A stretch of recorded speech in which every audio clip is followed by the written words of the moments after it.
Geber Timnas Indonesia Senior, berikut daftar 25 pemain Timnas Indonesia yang diprediksi dipanggil Sintayong untuk kualifikasi round ketiga. Seperti yang diketahui, Timnas Indonesia tergabung di grup C putaran ketiga kualifikasi Piala Dunia 2026 zona Asia bersama Jepang, Australia, Arab Saudi, Bahrain, dan juga Cina. Pertandingan pertama Timnas Indonesia di putaran ketiga kualifikasi Piala Dunia 2026 zona Asia adalah melawan Arab Saudi. Laga tersebut akan berlangsung di King Abdullah Sports City Stadium pada 6 September 2024. Kemudian, skuad Garuda akan menjamu Australia yang direncanakan berlangsung di Stadion Utama Gelora Bung Karno, Jakarta pada 10 September 2024. Sampai saat ini, PSSI belum berhasil menambah pemain keturunan untuk memperkuat tim nasional Indonesia di kualifikasi Piala Dunia 2026 zona Asia, termasuk Martin Paes yang sampai saat ini statusnya masih abu-abu karena belum mendapatkan persetujuan dari FIFA untuk pindah asosiasi. Sementara nama-nama seperti Ole Romeni dan Kevin Dix yang digadang-gadang bakal menjadi pemain naturalisasi berikutnya belum ada kepastian. PSSI masih belum mengonfirmasi ketiga pemain tersebut untuk putaran ketiga kualifikasi Piala Dunia 2026 zona Asia. Dengan demikian, Sintayong kemungkinan besar masih akan mengandalkan pemain-pemain yang dipanggil di putaran kedua lalu. Hanya saja akan ada tambahan di lini depan, yaitu Jean Revens yang tampil apik bersama Timnas Indonesia U19 di Piala AFF U19 2024. Selain membawa skuad Garuda Nusantara menjadi juara, penyerang berusia 18 tahun ini sukses mencetak 4 gol. Selain itu, Elkan Bagot pun tampaknya akan kembali dipanggil pada putaran ketiga kualifikasi kali ini. Pasalnya banyak saran dari berbagai pihak untuk memanggil Bagot, tak terkecuali Coach Justin. Sintayong diminta untuk menurunkan ego demi kebutuhan tim di kualifikasi Piala Dunia 2026. Menurut dia, saat ini kondisi lini belakang Timnas Indonesia genting karena Jordi Amat tidak bisa bermain. Begitu juga Justin Hubner di laga melawan Arab Saudi.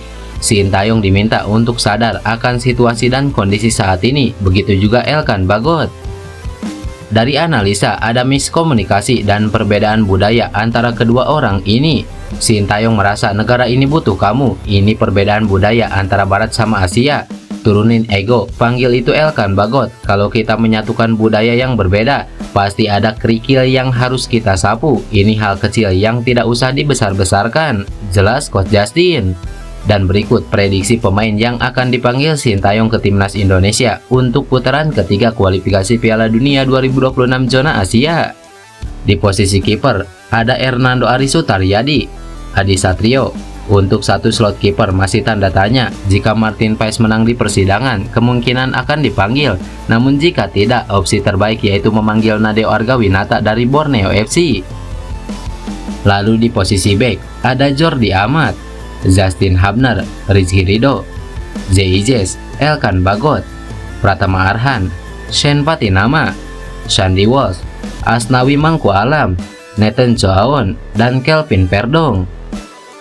Sementara di posisi gelandang ada Yance Sayuri, Yakob Sayuri, Tom Haye, Ricky Kambuaya, Ivar Jenner, dan Marcelino Ferdinand. Sementara di posisi penyerang ada Dimas Drajat, Ragnar Oratmangun, Egy Maulana Fikri, Rafael Struijk, Witan Sulaiman, dan yang terbaru yaitu Jean Revens.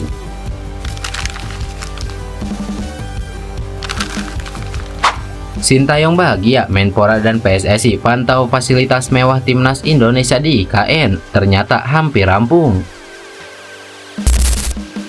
Menteri Pemuda dan Olahraga Dito Aryo Tejo beserta Ketua Umum PSSI Erick Thohir kembali meninjau fasilitas pusat pelatihan Timnas Indonesia di Ibu Kota Nusantara.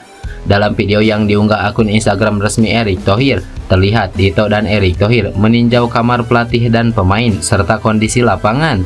Kunjungan tersebut dilakukan Dito Aryo Tejo dan Erick Thohir usai menghadiri sidang paripurna pertama Kabinet Presiden Joko Widodo di IKN. Dito Aryo Tejo kemudian memasuki salah satu kamar dan merebahkan tubuhnya di atas tempat tidur untuk merasakan fasilitas istirahat itu. Kemudian Erick Thohir kembali mengingatkan pihak perusahaan konstruksi agar menyelesaikan pembangunan fasilitas tersebut sesuai dengan waktu yang ditargetkan. Erick bersyukur pembangunan fasilitas tersebut sudah memasuki tahap penyelesaian dan berharap semua aspek sudah tuntas saat berkunjung kembali. Tanggal 7 Oktober harus sudah selesai semua. Kalau bisa kekurangannya segera dibenahi. Sebelum saya meninjau ke sini lagi, harus sudah selesai semuanya, ujar Erick Thohir. Pusat pelatihan itu berada di atas lahan seluas 34,5 hektar. Saat ini sudah ada lapangan rumput alami dan sintetis sudah hampir tuntas. Fasilitas lain berupa asrama berkapasitas 138 orang, memiliki 56 kamar ganda untuk pemain, 20 kamar single untuk tim pelatih, dan 6 suite untuk pelatih kepala. Asrama tersebut juga dilengkapi dengan fasilitas fisioterapi, fitness, penanganan medis, dan lainnya. Dengan hadirnya fasilitas pusat pelatihan timnas Indonesia tersebut, membuat pelatih Sintayong bahagia saat memimpin skuad Garuda. Pasalnya timnas Indonesia tak perlu lagi berpindah-pindah saat isi dan bisa memfokuskan porsi latihan di IKN.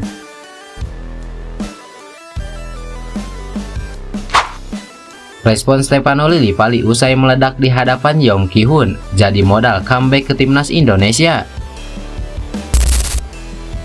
Stefano Lillipali langsung menunjukkan kualitasnya sebagai salah satu striker lokal tajam di Indonesia.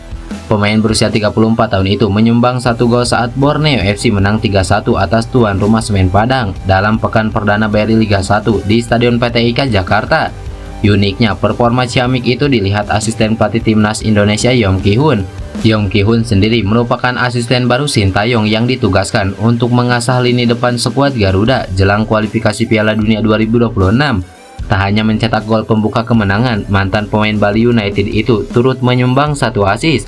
Langsung meledak di pekan pembuka, menjadi modal kuat Stefano Lillipali untuk kembali mendapatkan tempat di timnas Indonesia. Apalagi jika berkaca statistik musim lalu, Vano, sapaan akrabnya, sukses mencetak 11 gol dan 15 assist dari 35 pertandingan. Usai pertandingan, Stefano Lillipali mengaku siap jika tenaganya dibutuhkan timnas Indonesia. Meski demikian, dirinya fokus untuk Borneo FC terlebih dahulu.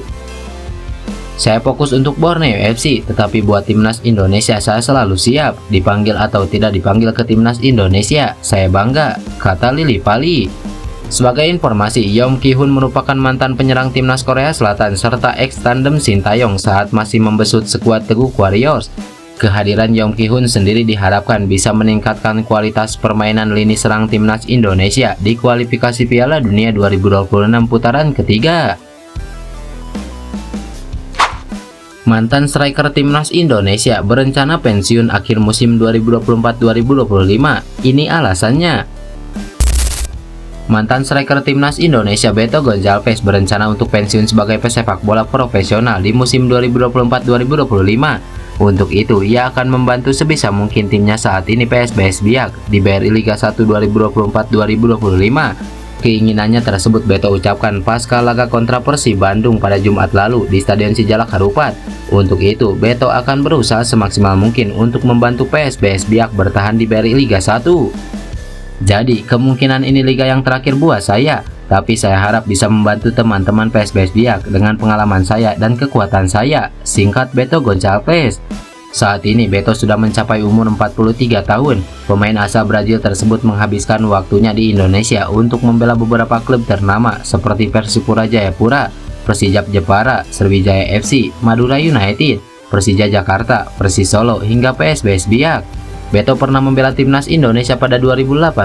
Saat itu skuad Garuda dilatih oleh Bima Sakti dan ia sudah berumur 37 tahun. Meski tergolong tua, namun ketajaman Beto di lini depan masih menjadi andalan timnas Indonesia. Ia sukses mencetak 10 gol dan 1 assist dari 12 penampilannya bersama timnas Indonesia di ajang Piala AFF 2018, kualifikasi Piala Dunia, dan FIFA Matchday.